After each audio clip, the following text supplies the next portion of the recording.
Welcome everyone, let's record phone calls in Samsung Galaxy Z Fold 4.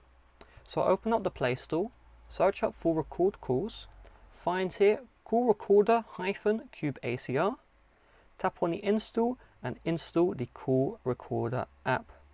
This is a free app from Google Play. Once the app is installed, we can open it up. Let's go. I'm going to tap on next.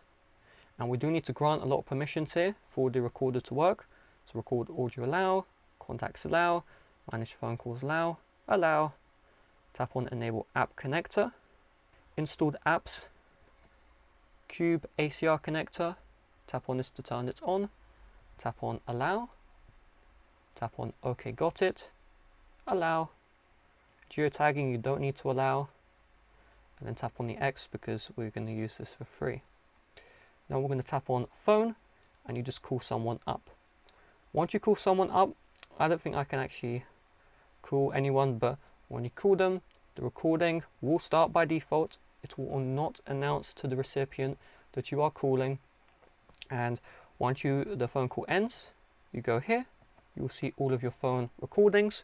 There will also be an overlay where you can manually stop the recording if you need to, etc, etc. So keep that in mind.